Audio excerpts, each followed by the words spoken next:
We are live. Good morning, Fantasmagorium. The program that you are proud to present is Missions, Matches, and Masks, the big screen adaptation of the 1960s spy series, directed by Brian De Palma and starring Tom Cruise, an all-star cast including John Voight, Emilio Estevez, Jean Reno, Vanessa Redgrave, and Ving Rhames. This pulse-pounding espionage adventure that would launch a franchise that continues right up to this year. Your mission, should you choose to accept it, is to discuss the original Mission Impossible film and its legacy. Should any of your team be interrupted or drunk, the secretary will disavow the stream. I am Scotty R37. Kat is flying the helicopter, and you have never seen Steve very upset. How are you guys doing today? Good. Excellent. Very good. I am excited. Pray tell. Yeah, Well, because of Mission Impossible, I haven't seen this movie in forever. This is rad. I forgot how exciting, how tight it was, how well paced. It's really interesting to look at just in terms of the cinematography alone. Brian De Palma is a master, and I like it. I like it a lot. Did you see it in the theater? I did see it in the theater. Awesome. I did too. Kat, what was your first viewing? I probably saw it on a rental when I was 8 or something, 8 or 9, and I loved it. It's like this is just such a cool movie. Like this and James Bond, I loved it. But it's interesting revisiting the movie. I revisited this when I was marathoning him in the lead up to Fallout in July 2018. Then I revisited it again in the lead up to Dead Reckoning in July 2023. And it's odd watching it because it looks very 90s compared to all the others. It really does. Some of the effects are pretty dated. Yeah. And it's funny because when you go to that very sleeker, more exotic feeling of the later movies and go back to this, it's like it feels almost like it's a different franchise. On that note, Brian De Palma got away with some shit in this movie. Just watching on the rewatch today, there's some shots that you can tell were on the soundstage and some when they're like on location. And the kind of cut back and forth. I was like, oh man, he got away with some shit, but it was 96, so you could get away with it back then. But I kind of find that the aesthetic, and it's interesting that you say that in terms of the transition. I think that this is the transitionary movie. This is sort of a recast soft reboot because you do have Jim Phelps, and it is a transference over from the 60s and 80s adventures. They even were trying to get what's his name? Peter Graves to reprise the role of Phelps, but he didn't like what they were doing with the character. In fact, everyone was offered a cameo at the beginning. The team at the beginning of the movie was supposed to be the original 60s and 80s sort of mishmash team that would have been killed so that we can transition into a more modern sensibility. So both in the narrative of the film and in a meta way, it kind of works, and it's an interesting leapfrog from the classic series. Brian De Palma is a master. I love Brian De Palma's films. I was surprised because I didn't remember all of the shots that the angles that he took. There's a lot of cool angles in this that I totally forgot were part of the movie until this rewatch. I hadn't seen this since I saw it in the theater when it came out. Oh wow! I never revisited it. And this is the only Mission Possible I've seen, so this will be a fun little run for me. Can't wait till next week. All right. I knew that they had offered the Phelps role to Peter Graves. I didn't know that they had offered it to everybody else, but I'm so glad nobody accepted that because that was such a stupid idea. It's like you don't take the cast of the original movies and kill them off in the first 15 minutes. Talk about that of all the things that we've seen Hollywood do to our favorite franchises lately, I think that would have taken the cake for the most hated thing that they could ever do, to just kill everybody off unceremoniously like that in the first 15 minutes and then reveal that the biggest hero of the TV show is actually the villain. Yeah. Right. But a lot harder to go down if it had been Peter Graves, but yeah, I mean, even with John Voight, I know that the original cast, when they watched the movie, they just walked out of the theater. There was only one. There was Greg Morris was the only one who was invited or accepted the invitation to the premiere, and he walked out when he found out that that Phelps was the villain. Yeah, and so a lot of people, I've known people, friends of the channel, the dearly departed pop culture curator. Whenever this movie came up or the Lost in Space movie came up, he was like, it's a son of a bitch what they did to Jim Phelps. Wow. And so, like, there were people who were still very turned off by this film series just based on what they did to Phelps. Yeah, and I hadn't seen the original series. I didn't even, as a little kid, know it was based on a TV show, so it was all new to me, so I didn't really care. But watching it now and knowing that, it's like, oh, that's just so weird of a decision. It's like, I get sometimes you want to shock the audience, but is that the best way to do it? I mean, it was a very beloved series. I mean, it was for a long time, and people loved it. So I can pop up on digital and DVD lately too. So that's getting around. I just wanted to say hello to Jill for zipping by and dropping a like. Thank you, Jill. Hey, I had to talk to the chat. It's the only one. The one chat. The chatter. But yeah, I caught this in theater. I thought it was amazing at the time. I didn't realize, looking back again, staying on De Palma, you can see stuff that the most familiar I am with any other De Palma work is probably The Untouchables, another television adaptation. And you can see a lot of that, but there's a lot of cool POV shots, the incorporation with the spy glasses, and a lot of, even when it isn't, well, yeah, it's mostly with the spy glasses, but there's a lot of in Dutch angles and dissolves and wipes. There's that double field focus that really works, especially when the rat is coming up on the rat, Krieger. On a technical level, I know you're not supposed to notice the direction or notice these things. You're just supposed to be out, let it wash over you. But I thought it was beautiful. Yeah. There's some, especially in the diner, the restaurant, whatever you want to call it. Sure. There's some really cool angles, Dutch angle, and some really tight close-ups on Tom Cruise's face that are very interesting. I think for the time too, very interesting angles. It was cool. It's cool to rewatch.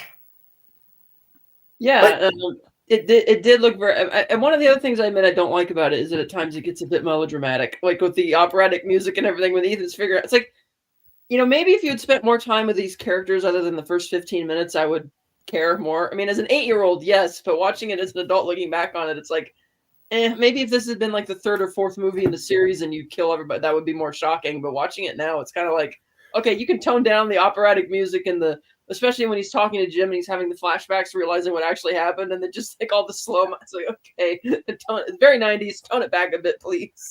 I really couldn't disagree more with that. I think that it is sort of, it elevates. Well, like even with the casting, you've got Kristen Scott Thomas, who was basically just blown up because of The English Patient, right? Yeah. And then you had, it was like, I didn't know Emilio Estevez was in this. I forgot too. Yeah. Oh, dude, that's right. Yeah, he's not credited in this movie. I love it. No. And he is uncredited. And that I think is to the benefit. If this was, well, I don't know, like if this was done with modern marketing, Emilio Estevez would be in the last shot of the trailer of just being like, oh, he's back. And then it's just like, oh, he's dead. God, he dies gruesomely. It's awesome. I do like the cast. I mean, Ving Rhames as Luther Stickle is one of my favorite characters in movies, period. He's just so awesome. Oh, and Vanessa Redgrave was amazing in this movie. That was a surprise. You could tell she was having fun with this. Yeah, and then of course they got Necros, Andreas Wisniewski as her henchman, who we'll see pop up later in the series. But that was I'm like, oh, okay, I recognize him. I was the first movie I saw Jean Reno in. I didn't remember his character being kind of as much of a screw up and a douche. I mean, obviously he turns out to be the bad guy, but he's not covering his tracks very well, and I didn't remember that. So going back and watching it, I'm like, oh man, this guy sticks out. Like even to the point that Claire apologizes for him at one point. She's the one who brought him in. Yeah. But I always expected the sort of B team of Mission Impossible, the disavowed agents. I figured that they were going to be shifty. Like, and when you see Ving Rhames, when you see Luther, and you're like, what's he going to do? And you find out he's the hacker, and it's like, oh, all right, I don't know. And then you got Jean Reno, and he was smoking right off the hop, so you know he's bad. And so, yeah, I think that I was expecting someone to turn heel. I was, like, in initial viewing. Okay, spoilers for this movie that is nearly 30 years old.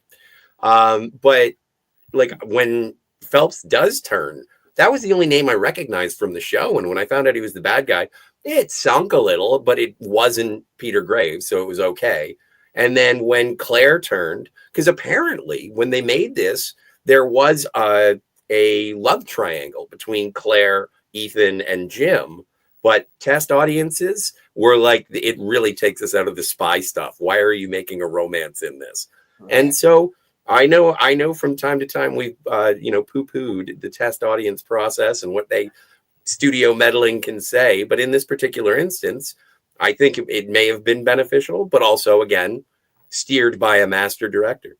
They still tease that in the movie, though. Like when Jim has Ethan at gunpoint, and he's like, "Thou shalt not covet thy neighbor's wife." And it's like, okay. And I can see why they tried to put that in there. That sounds like studio notes. So we need to have a romance just because. Yeah. But yeah, you're right. It doesn't need to be in there.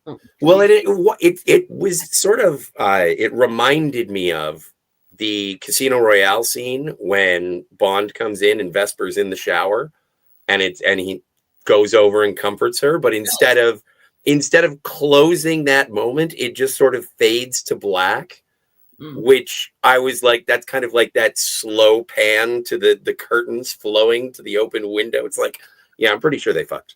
I'm pretty sure. I'm not sure if they did that night, though. Maybe a different. But that's a whole other movie we already talked about. but yeah, this one I like that it's very much like a cat and mouse game. It's very much focusing on the con, if you will. It's not big action explosions and chases and stuff like you get into with the sequels. But some of it, again, I do feel it's a bit too 90s for me. But I still I dig it. I love Luther's just so cool. See, I have to reel it in because I'm like, it's not 90s enough. So I'm being nostalgic about it because, again, it's one of those movies that I saw as a teenager on a Saturday. It was great. So, but yeah, no, I am holding it not alongside, but I definitely see comparisons to The Untouchables because they were both television properties. And so it was an adaptation that was, there's a lot of nostalgia, but not just my nostalgia, but also from my dad, was a big fan of Mission Impossible and The Untouchables. And so when these came out, it was just like, oh, this was Hollywood ruining his childhood. Yes. But these were two movies that didn't ruin it. So, yeah. And you've got, like I said, Kristen Scott Thomas. You've got Jean Reno. I remember as a little kid when Estevez's character gets it when they killed Jack, and you see those blades which make no sense to just open. Like Jim must have planted those or something. And it's like, as a little kid, I got worried. I'm like, are those things in elevators? Are they going to rip through the ceiling of the elevator and kill us? Automatically in every elevator? Damn. I'd have to read. Somebody interviewed an elevator technician shortly afterwards about that. He's like, oh, yeah, we install those in every elevator. Great. Yeah. I'm not going to look it up now, but I'm nightmares. I'd have to see which way the serration goes, because if they are like actual blades to slow up speeding, actually, but it doesn't make any sense. Why would an elevator be hurtling at an incredible speed going up? So no, that was a death trap. Yeah, but a shocking one, and I liked it. Yeah, me too. It was very good. In that horrible disguise that Tom Cruise had in that sequence when he's like the senator, I'm like, oh god, that is so bad. It was better than the old makeup in Back to the Future 2. Well, it's not just the makeup; it's the voice. It's just kind of the whole package. It's just like, eh. I get it. Other people who don't know who he is or haven't seen him might actually buy it. It just felt a bit cartoonish. Yeah, it was. Well, did you see who the Marine was who comes and checks his identification going into the basement for the knock list? It's Frost from Aliens. I was like, is Frost in here? That's great. I don't remember that. When they're waiting outside, anyway. Yeah. I don't remember who Frost is. So I you know what? He was the black guy. Capone? No, the other one. Oh, Scotty. Okay. Anyway. Well, good. Yeah, great. Surprise cameos. Now, when you said Necros, are you talking about the guy with the flowing blonde hair? Yeah, the guy who gets knocked out of the cargo plane in the living daylights hanging out the back at the end of fighting Timothy Dalton. He was the main henchman in that movie. The guy who pretends to be the milkman to go into the MI6 place and kills everybody. Oh, it is. I see. Yeah, and I kept getting blinded by the fact that he was in Die Hard. I was like, oh, it's Carl's little brother. Yeah, that too. No, but but I love that whole invading the embassy and that's great. The plan falling apart, the way the tension builds. Maybe it's a little 90s. Maybe there's a little too much of the opera, but I thought it was appropriate because, you don't expect them. It's kind of like going into Avengers Infinity War, and it's like, well, their name is in the title. Like, they're going to win.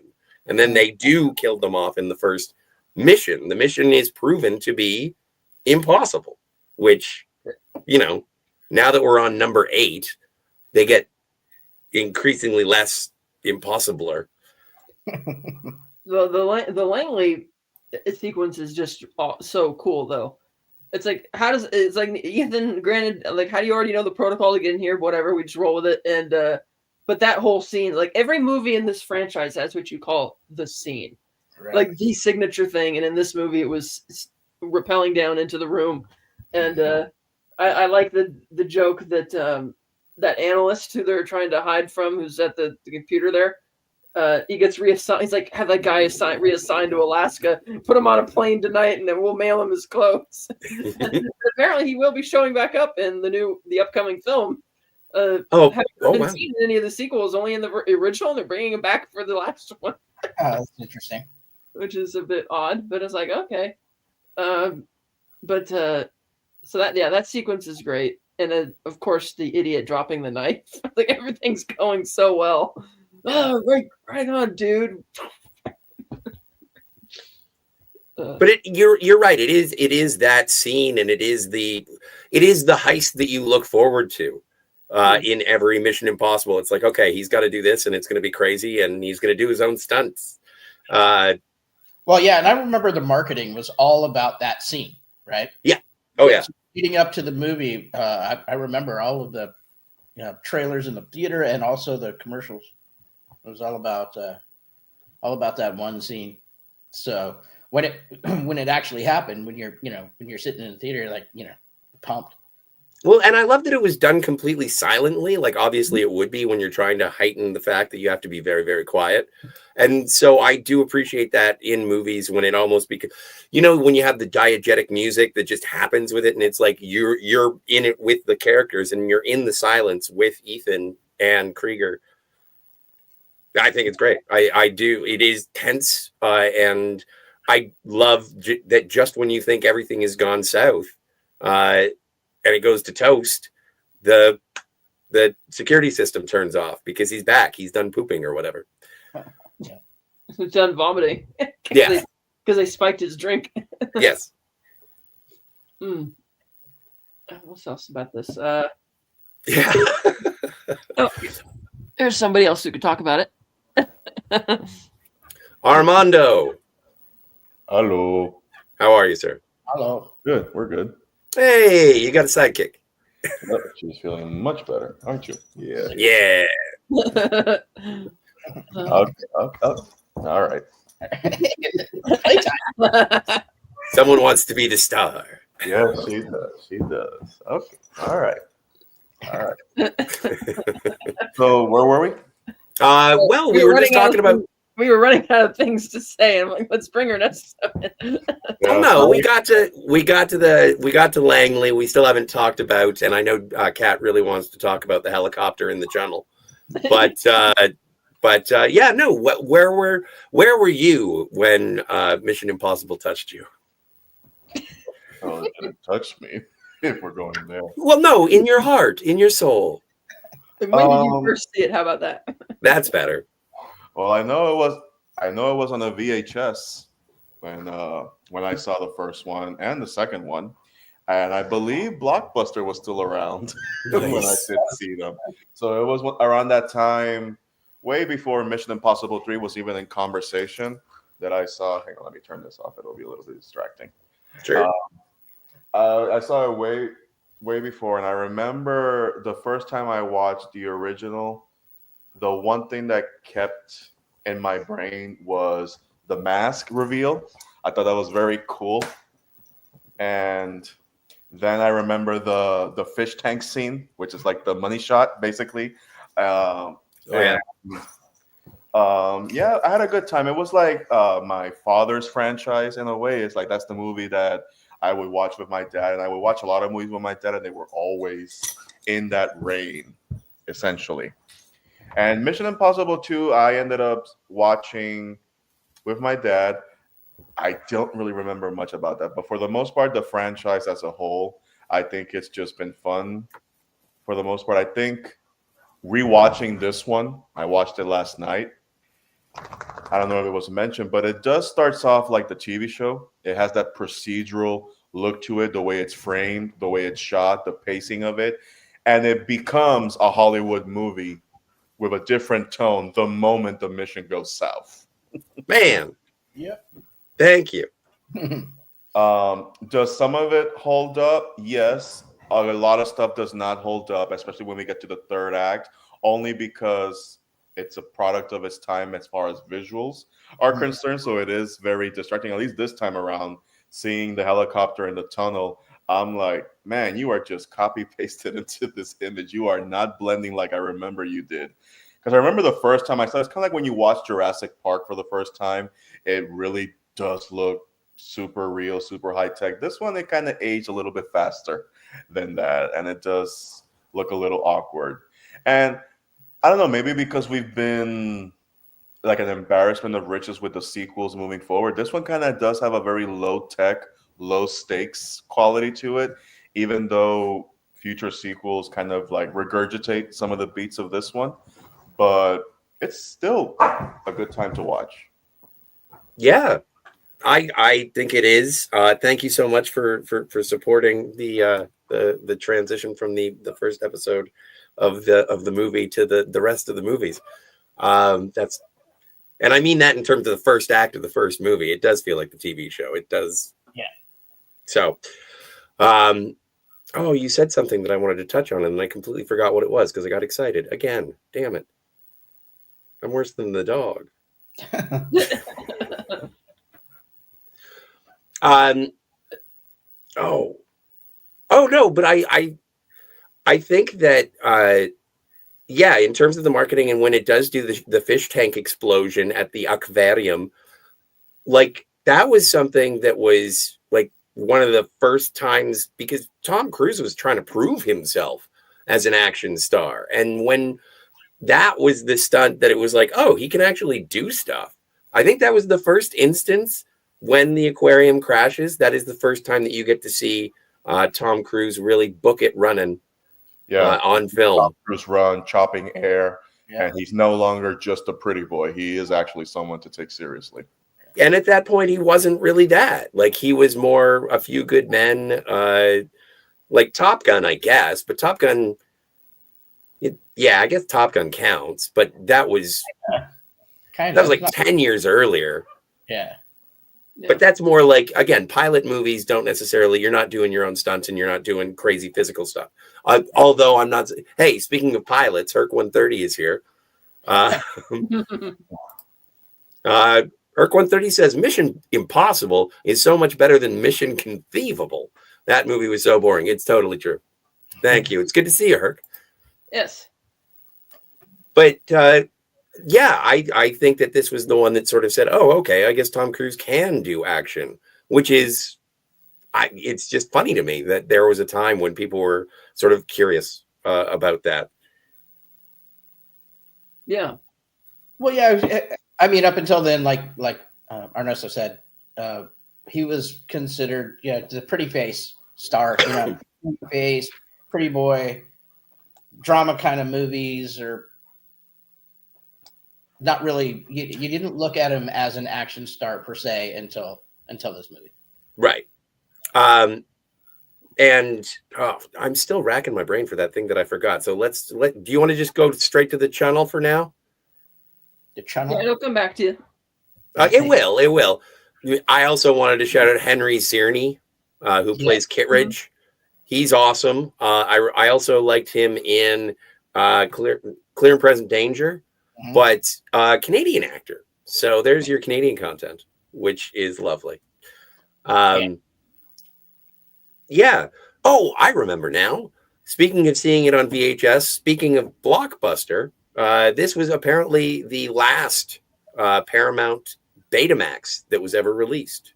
Was Mission Impossible. Yeah. Nice. So, interesting. If you have that, hold on to it. Betamax. I had a Betamax. I know the VHS I saw it on had that cool Target cover where it's like Tom Cruise in profile with a target on his side, basically. I think it was blue with red and gray in the background. I might be mistaken, but I do remember that being a very iconic image as a poster. Absolutely, yeah. If you take away the letters, it's a Mission Impossible poster.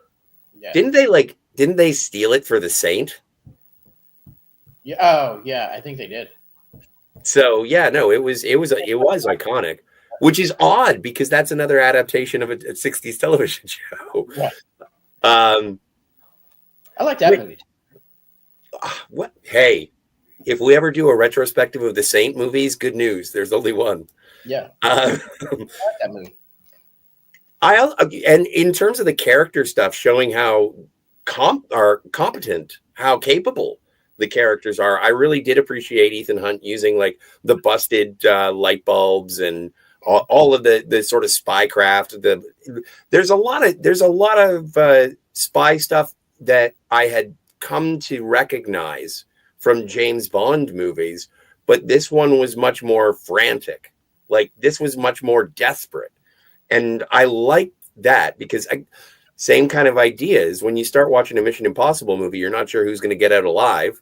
Although from what I understand, that changes as the series progresses.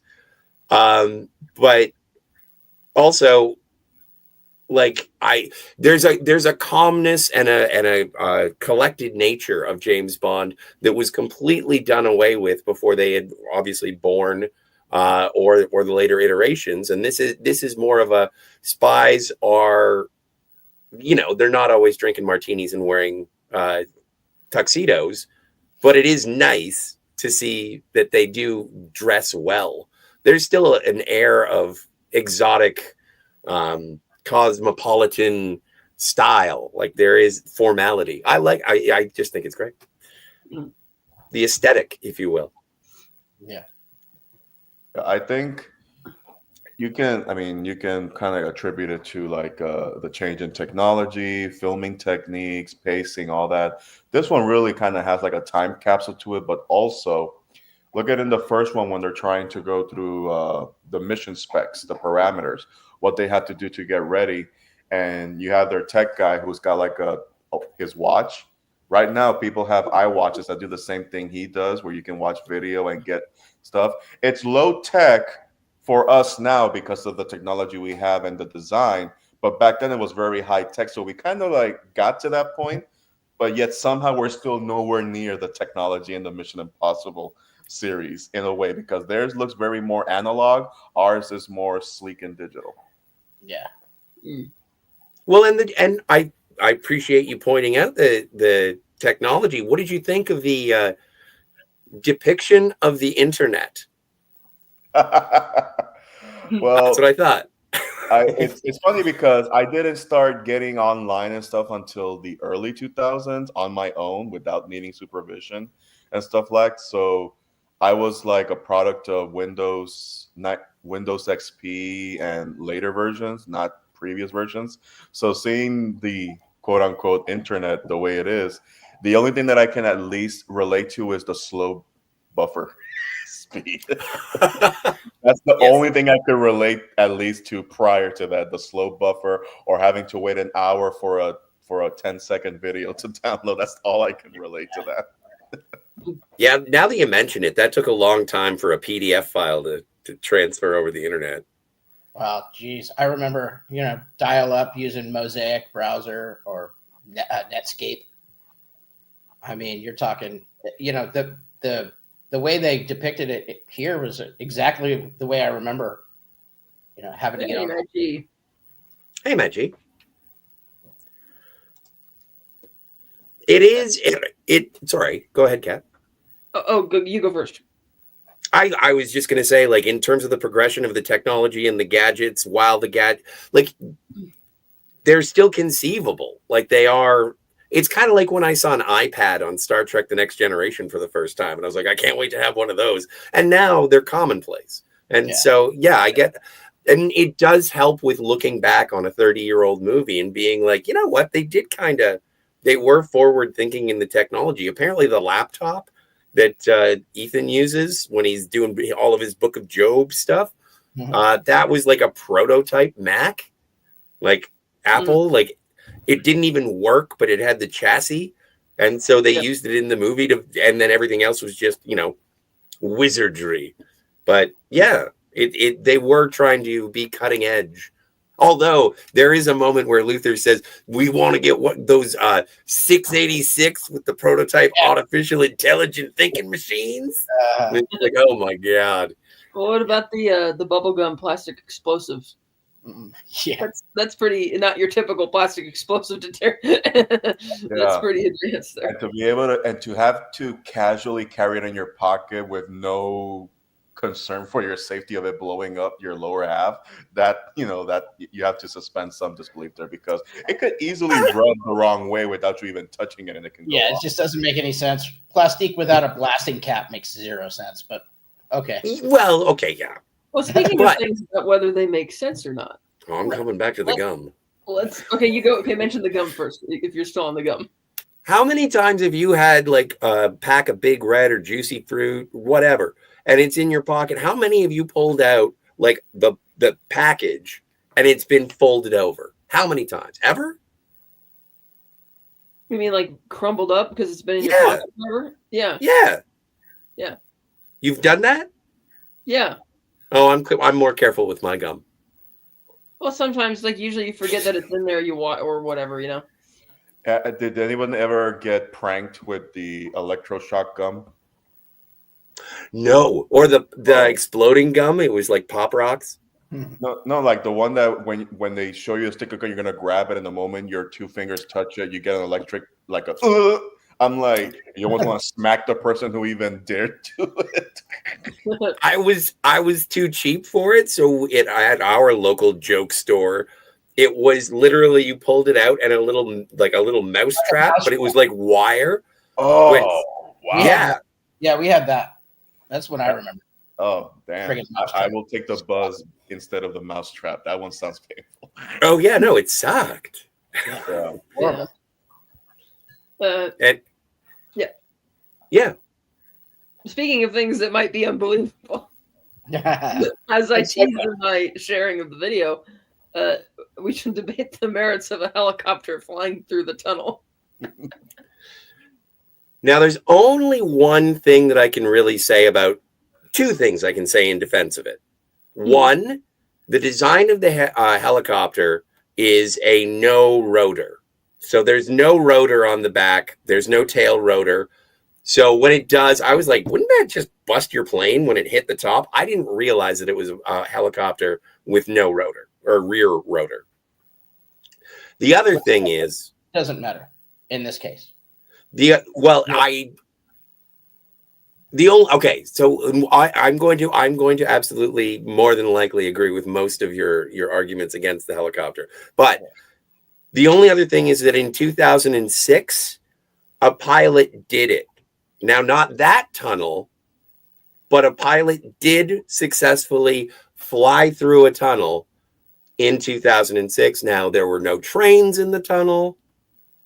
So, but as a dry run, it has been accomplished. How long was the tunnel? Because there's no lift. There's not enough air in a tunnel, so it couldn't have been very. It had to be a short little tunnel that he flew through. Well, I can check. It was in Brazil. I mean, it looked cool in '96, but watching it now, you could see the green screen and that kind of thing. I mean, it's funny because I watched Speed with Ben a few weeks ago, and I thought they did the subway fight on top of the roof pretty well. Like, it looked like they were actually there, even though they weren't getting enough wind resistance to have blown them off the train. But most of the stuff here on the train didn't look like they were on the train or hanging on to the leg of the helicopter. It looked too almost animated or comped in, which kind of took me out of it a bit watching it today. And I was wondering, like, do you think the cable would have snapped if he didn't dive into the tunnel? I think it would have smashed him against the wall. Yeah. Wasn't that a thing? Didn't they do that in another movie? I can't remember. I think that they've done something like that before. Where, sorry, what? Deep Blue Sea, where the shark grabs the cable and smacks it against the tower. No, I forget what it was like, but it gets attached to the plane, or attached to the train, and instead of going in, it just busts the helicopter. Yeah, I'm sure it has happened. I just can't recall where and when. I think the scene would have been fine if you take out the helicopter, because Tom Cruise and Jon Voight on the train don't really look that bad by comparison. It's when the helicopter and with that bright red that really sticks out like a sore thumb is where it starts to be like, can we turn back to the guys, please? It was a 500-meter tunnel. Yeah, so that's not bad. Already airborne and going at speed, you could go through the tunnel at speed. But 460 yards, so yeah. A football field and a half. No, that's 4 football fields. Isn't it 100 yards for a football field? Yeah, what did you say? 460 football fields. 400. Sorry, my fault. I didn't know.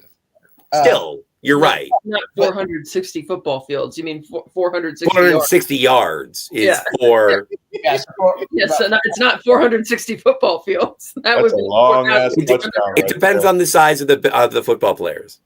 If they were Godzilla, maybe. No, they'd have to be really little. So going at speed. Yeah. Going at speed, you could fly through it with no obstruction, but you couldn't slow down or stop or hover. Yeah, you'd be done. Well, and not only that, but also when the opposing train comes, like how the helicopter didn't just get like schmucked completely. Yeah. It doesn't. Yeah, no, that's and also with the other physics. Yeah. It's still really exciting, and I like the train work. Pretty cool. Yeah, it's like, and then other the lead actress in this playing Jim's wife. I haven't seen her like anything else since then. But no, I know, right? I don't know. Yeah, she's French actress, but I guess she didn't have an interest. Emmanuel Brule. Yeah, Manuel Brule. How we pronounce her last name? Yeah. I guess she didn't have as much of an interest in coming over to do more Hollywood movies, which is fine. Yeah, all right. It's not for everybody. Yeah, not for everybody. And I know there's like a 27-year age difference, I think, between her and Jon Voight. As it's fine. It's fine. He scored. He scored. Yeah, he's got a lot of money. But I think that's what when they do the explanation of how Jim did it with his own glasses, faking his own shot, screwing up with Jack. Krieger goes and kills Sarah, and Claire kills Hannah. And it's like how it all comes together. I love that montage. I like it. Even the ambiguity as to whether or not Claire killed Hannah or Jim killed Hannah. But I like, and it's like Ethan is realizing what's happening, and then he says why. And I think everything that Phelps says is exactly why. I think that's why he did it. Of course. And so when it does come down to it, with the age difference between Claire and Jim, it's like, yeah, this is how he buys her out. It's like, I got a great plan and we'll never have to see each other again. All right. We got married on a whim. It was a mission. We were in Jamaica. We'll just get rid of it now. I'll give you $6 million. I'll give you $3 million. Right. Yeah. Right. Yeah. And then we'll kill Krieger. And then I'll kill you. Spoilers. Because why split it 3 ways when you can, just off not the other split it? Yeah. Even as a kid, that scene where Ethan is looking at his watch and he sees the vantage point where the gun with the gun barrel and the silencer is about to shoot, I'm just like, someone pointed the gun at themselves and shot. Because of the way that the wrist and the hand is pointed, I'm just like, wait, either someone is shooting you from the corner of a building or you turn the gun on yourself to make it look like somebody came and shot you. Because even like as an audience member, it's distracting because that's clearly a very bad edit and a stunt. But in universe, Ethan would have been like, why does it look like you shot yourself? I didn't take it as such. I thought that, and this is just with the Prague stuff, is this time when I was watching it, I was looking in the background and everybody who I was just looking for everybody who was going to be at the aquarium. And so with that, when I first saw it, did I think it looked weird? My brain did. But in terms of the narrative being presented at the time, I like the fact that it was a little wonky at the beginning. I don't think it was a bad edit. I think it was like, we showed you all this already. You can piece it together yourself. Right. And I like when movies do that. All right, I can see that. It's just that for me, I'm just like, that's a weird way to hold a gun. For whatever reason, it always stuck with me. It always stuck with me. But I think you're right about in universe though. In universe, Ethan should have known better. I think the shock of it, like the shock of everything about especially it. when they're showing the flashback where Ethan's putting it together, how he actually did it, and how he's like staging it to make it look like he got shot, but he's standing in the open. So if anybody's watching, they would clearly see that he's holding it like that, and then he's taking whatever the blood packets fly. It's like, wait a minute, you're standing wide in the open. I can see if you're like in an alley and trying to fake it, but like if anybody's watching, you're done. Right. Yeah, and then what's her name? And when she's following the guy, Sarah? Comics character. Yeah, she should have bolted out of there because the car explosion happens before she dies. So she would have been able to hear that and be like, "Oh crap, we're compromised. I'm getting out of here." Like an explosion would have been enough for her to be like, "And I am no longer tailing him." But I disagree simply because she can't let the knock list go. Like he has the knock list, and as the MacGuffin of the movie, what a beautiful MacGuffin. I didn't even know what knock stood for until I looked it up after the movie. What does you guys know? What does it stand for? Non-official cover. Okay. No. So in terms of these are the guys that if you're caught, you can be disavowed. Yeah. Where they're disposable spies. Love it. I don't know, maybe it's the way the scene is positioned because if, and this is just me projecting, if I'm in her shoes and I am following this guy and that explosion is very loud, everybody is looking towards the explosion. There's no reaction that she's even aware an explosion happened, and then she walks into, like her doom. And I just think the explosion was very close by between where Ethan is running to where she is. I'm like, she would have heard that and she would have like at least reacted in some way. But I can also see that she is sticking to the mission. Do not lose this guy regardless of the outcome. But it would have been nice to have just sort of a brief reaction, but still keeping an eye on Galitzin. Yeah, because That everybody would was be reacted. Even the undercover agents in the background who were portraying the drunk couple would have also ideally would have reacted to it, but because they were on mission, even as agents, they would have been like, "Wait, was there an explosion?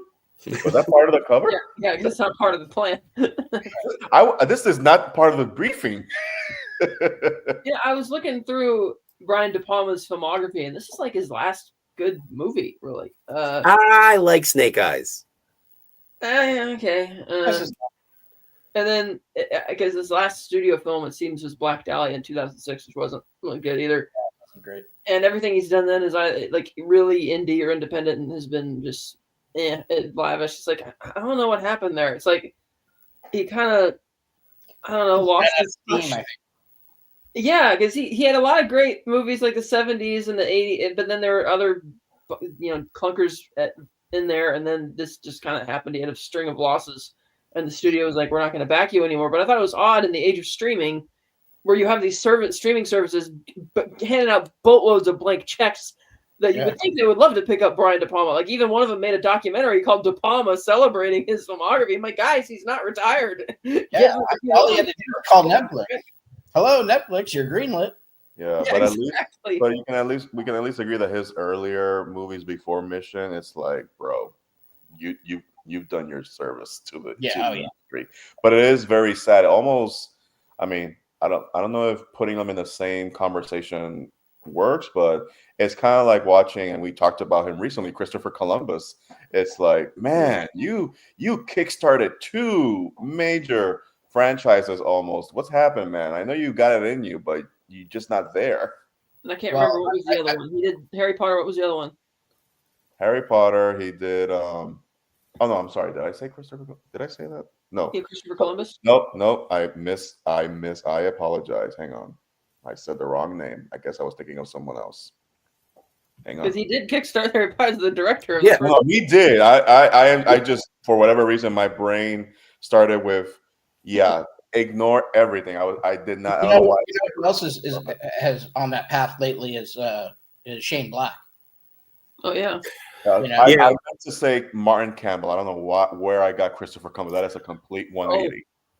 Martin Campbell, I think, is also in the same boat. He's got a great handful. Kickstarted some franchise, or at least really kickstarted some brand new movies to themselves. And lately, it's just like, I know you can do it, but lately you've just not been there. I don't know if you're just on autopilot or this is just where we are now. Because the last one he did was The Cleaner with Daisy Ridley, and I fell asleep watching that movie. Yeah, I saw The Protege. I was looking forward to that because it looked good, and then I saw that one was fun. I will at least say that The Protege was fun, just because of Michael Keaton's relationship, and just it's his movie, even though he's not the lead. It's his movie. He's got all the charisma. Wait, is that with Maggie Q? Yes. Okay. The Protege, yeah. Yeah, the dinner scene between the two of them, chef's kiss. The Foreigner was good that he did with Jackie Chan and Pierce Brosnan. That one is also very good, especially when he brings in Pierce Brosnan. I loved it. So he is capable, but we haven't had that Mask of Zorro. We haven't had that GoldenEye Martin Campbell. And we haven't had Mission Impossible Scarface Brian De Palma in a while. Yeah.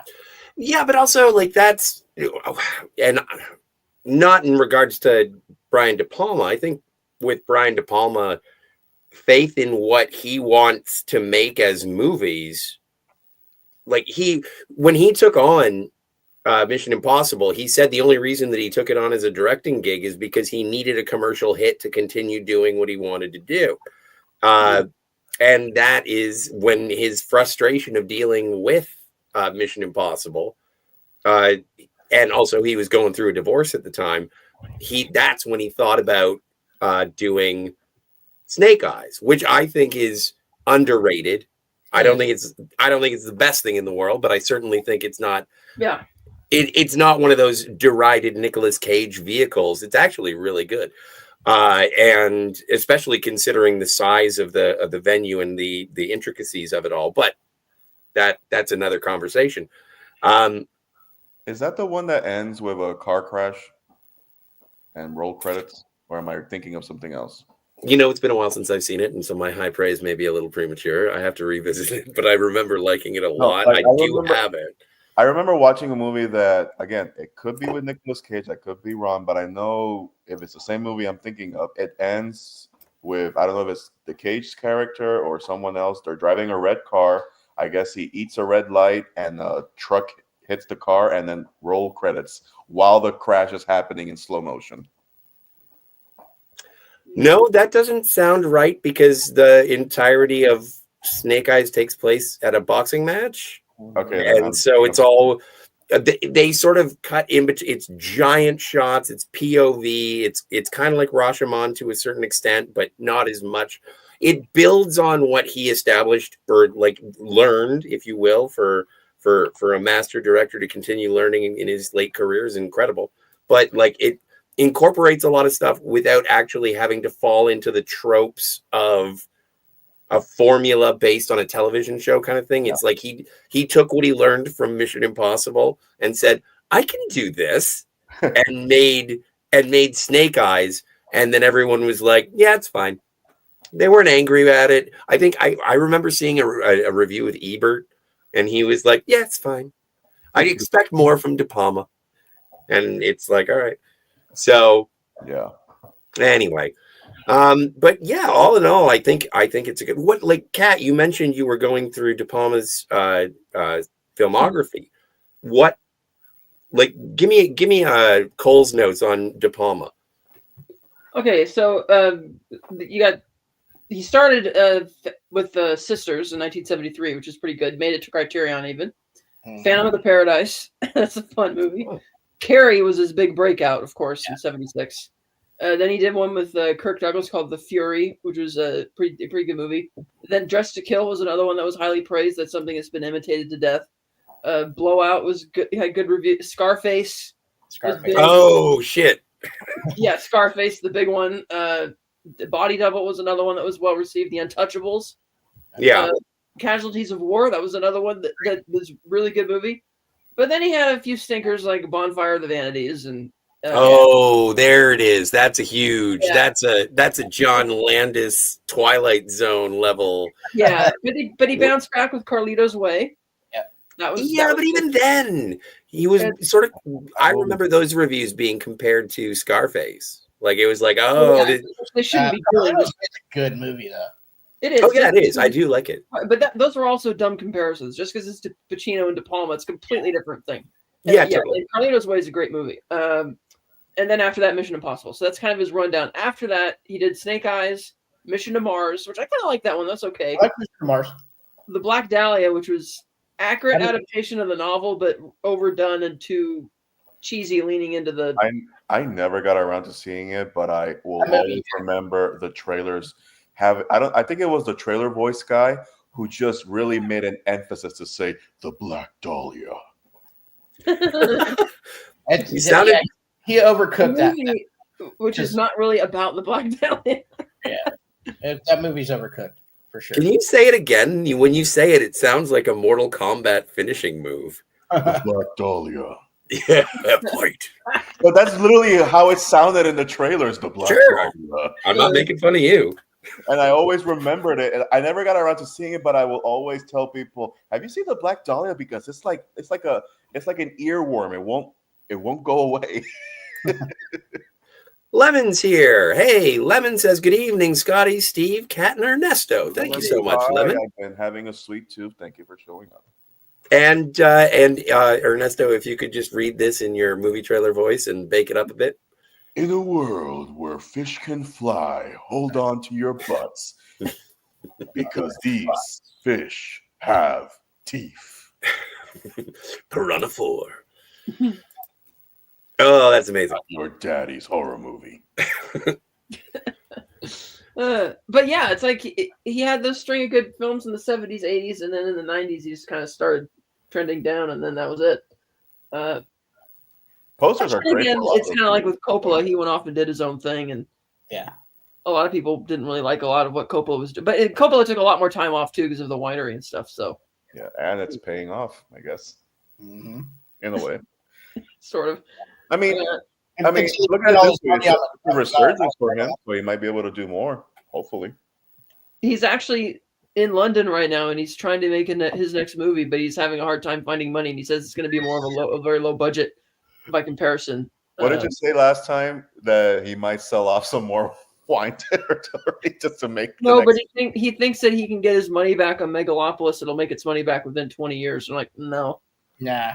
I like his one of his nephews runs the distribution company for that was handling the home media distribution. Yeah, and they canceled the North American home media. That didn't even having a familial connection did not stop him from canceling the North American home media release.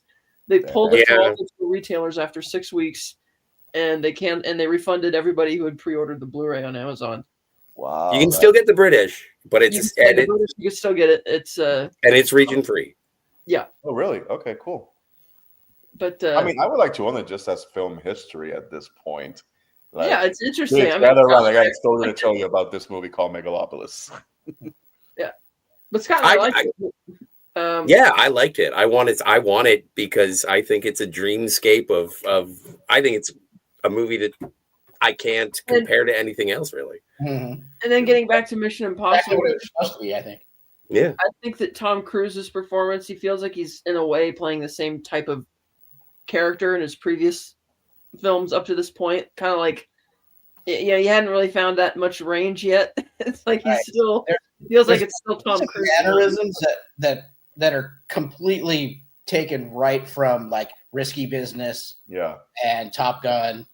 Especially when you see mannerisms in this movie that he does is just like, Yeah, when he's in the limousine and when he meets Max for the first time, he looks like he's like somewhere else because he's constantly like moving his head around with this smile on his face. Now, granted, he's in on the joke. Basically, he knows what's going to happen, but the execution of how he's handling it is just like, "Are you high? Did you drink something before you got in here?" But like I feel he doesn't really become Ethan Hunt until some of the later films. Until the third one, I feel. The third one, yeah. The third one is when it's cemented. Yeah, first two. But that's also. Yeah. It makes sense to me just because, like, him being jokey with the team and always feeling safe under the umbrella of Jim Phelps. It felt like this was his first time, sort of. Well, and also he's a little askew because of the nature of him being an outlaw. And there is a certain level of him just trying to get away with it with cocky charm. Like, especially when you think about Jim Phelps being the elder statesman of the Mission Impossible force, which is how people who were fans of Mission Impossible would look at it. And then, this cocky kid's going to take care of it. Tom Cruise, he's not even an action star. And so as he starts off, he's intense, he's professional, a little goofy, even with the makeup and whatnot. And the intensity, I think, does show up. But I do appreciate that Tom Cruise, Ethan Hunt, does provide his own levity as a character. We don't need comic relief. He is an okay guy. Like, this is a weird thing that happens with Tom Cruise. It's happened to a lot of actors that I've watched over the years. And it's like, I don't like that actor. And then it's like, well, why? And then I start thinking about the movies that they've been in, and I'm ready to like, I'll tell you. And then it's like, you know what? I can't think of a movie that he's been in that I didn't like. Right. Why don't I like Tom Cruise? And I think that this is one of those movies where you think he's being Tom Cruise, but he's actually making very interesting acting choices that fit with the storyline. And also, this is the first movie that was produced by Tom Cruise, like him and his production partner, Wagner. It's a Cruise Wagner production. Like, this is when things are starting to get rolling. Like, I've even heard behind the scenes stuff about Tom Cruise on this movie, just a snippet from Jean Reno. And it's like, he didn't like Tom Cruise. And I was like, seems like there would have been a lot of pressure on the guy. So sometimes, anyway, that's a long story short of me saying, I can understand how you didn't appreciate the performance. It works for me. Just in that scene specifically, like everything else in the movie, I'm fine with, but in that scene, it's just like, are we in the same movie? Right. No, I thought it was great. Mannerisms all throughout in different places that are, you can just tell the range wasn't there, or he didn't make the choice that I would have wanted to see him. It felt like he fell back on some choices that he made in previous films. That's all. DJ Playnice is here. Thank you so much. Sorry to interrupt you, Steve. Stopping by to say hi and hit the thumb on the show. Don't forget to like and subscribe. Hit the little bell. Hit the little bell. You'll get notifications whenever we go live. Usually it's on Thursday nights, around 10 o'clock Eastern Standard Time, 10:30-ish. Yeah, the first two movies are very like serious oriented, like spy movies. They don't really have humor. They don't start injecting that into the series till the third one. Till Benji. Yeah. And it's gonna get very John Woo next week. That's what was weird to me. That I get that De Palma wanted to do this one and then probably go back to doing what he wanted to do. So he probably wasn't in to do another one. But to go from De Palma to right to John Woo was weird. It was a weird choice in my opinion. But if I understand correctly, and we will get more into this next week, is because this is like the goose that laid all of the golden eggs for Tom Cruise, because he produced the first movie, and so he does have a certain level of ownership on it. Tom Cruise, by the second movie and the third, arguably, he wanted to make directorial anthology films. And so he would, in the first one, he got Brian De Palma.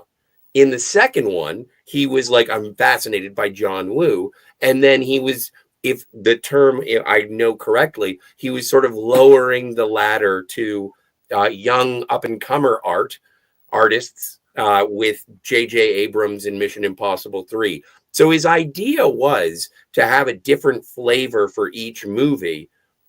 And then, hey, they backed up. Like, he just realized that I can do whatever I want. Let's just make this a flat-out franchise.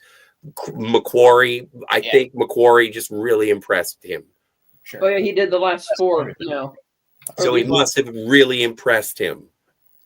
Yeah, they got, not only as a director, but as a scriptwriter, because Macquarie is also producer and at least concept writer for other movies that he's been in. Oh, yeah.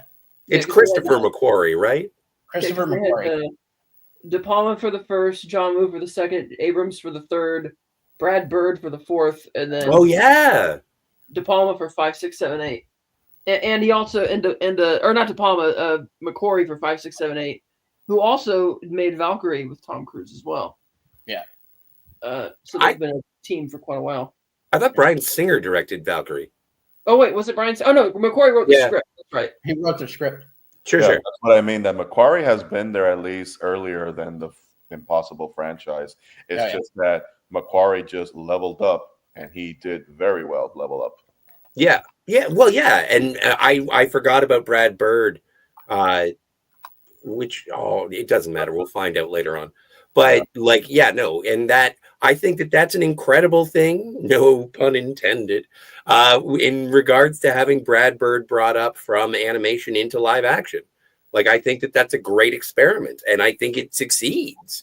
That's what gave Brad Bird Tomorrowland. But these are the kinds of things. Like, it's interesting to talk about this movie because of what it starts, and as Steve is known to say, and I appreciate it, even though I sometimes poke him in the ribs about it, this movie sets a table.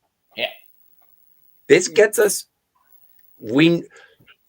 teams are going to shift. People are going to go away, but you're going to get Ethan Hunt, and you're going to get an impossible mission, or a mission that may be impossible. I think it's a great launch pad. And how many fuses? What do we give it? Fuses sounds good. Yeah. What do we got? Either matchsticks, secret envelopes, or fuses. How many self-destructing tapes? Right. Oh, speaking of, I like how as the sequels go, they still have a very low tech approach to the self-destructing Yeah. mission parameters. I like that that's still low tech. Like I like the stop chewing, goddammit. I like the I don't know if you guys can hear her. She is going to town on this bone. No, I can't. I can hear you admonishing your dog. Sorry, it's just that it feels like someone is chewing it like kind of like when you're watching A Quiet Place for the first time and someone is chewing popcorn and you zero in on the popcorn like it's a 747 taking off. Fair enough. But basically, it's like I like how everything has been very low tech. I think my favorite one is the disposable camera in part 3 when we get to it. That's my favorite one because it's like, yeah, I can see that it's a disposable camera. I like the novelty of it. Well, before we get to Mission Impossible 3, we are going. Well, how many fuses? How many do you give it, Scott? This movie, I'm going to give this one. Oh, I'm giving this movie an 8. And that's just a general film assessment. As a Mission Impossible movie, I'll figure it out later. But no, I think this is an 8 out of 10 movie. I think it's very tense, very well paced, considering its age and the creativity behind it, from director to performances. Steve? I'm 7.5. Okay. 7.5 fuses. I liked the movie. I thought it was good. I liked it first time I saw it. Not enough to keep watching the franchise, but I did like it. I liked it again on the rewatch. So 7.5. Armando? Armando Reyes. Armando. My second name actually. I give it a 7.5. I think it has aged in regression just because it's a product of when it was made. But it is worth it when you get to the iconic shot of him on the wire. Yeah. That whole scene that is very well directed, well paced. I like the humor with the guy vomiting and trying not to go back and everything. I liked all of that, and I laughed out loud. I don't know why specifically this time. I laughed out loud when you see Jean Reno having to deal with the rat in the top there, because I know that the rat was getting close to him, but I forgot that he snapped it in half basically and went back. I'm just like, man, you really hated that rat. And I started laughing because I forgot just how violently he killed it, even though it happened off screen. And you're kind of like not even making a sound yourself watching that scene because you don't want to trip the alarm as an audience member. That's how into it you are. So it is worth it when you get to that scene because, I mean, you can see Toy Story even emulated that scene in Toy Story 3 with Woody and the wire on his back. So yeah, 7.5. It really did start a wonderful golden goose egg of riches for the franchise and for Tom. Kat, what do you give it? I'm sitting between a 6.5 and a 7. About. Fair. Yeah. Well, you got to tell me which one. Those are two different numbers. I'll give it a 6.5 because I mean, like we said, he's not really Ethan Hunt yet. It's a bit melodramatic. I didn't like the emphasis on the score and some of the. It was Danny Elfman. Yeah. What? It was Danny Elfman. Yeah, but it's I don't know. It's just something about it. Rewatching it, something's not clicking with me when I watch the first one again, and a lot of that has to do with how it's supposed to be. I get that if you've seen the series, that's a big deal when you see that Phelps is the guy. But watching it now, it's like, okay, the guy that we spent 5 minutes with at the beginning of the movie is the bad guy, and it's like, oh, so shocking. I was like, I don't know. I felt like you're being very dismissive. No, I just felt like you were the bad guy the whole time. Oh no. It's like no, I just felt like they want that to be such a big thing, and it's I don't know. You know what? You know what would make you like it more, Kat? What? If it was more 90s. No, that's another thing. It's too 90s. It needs more 90s.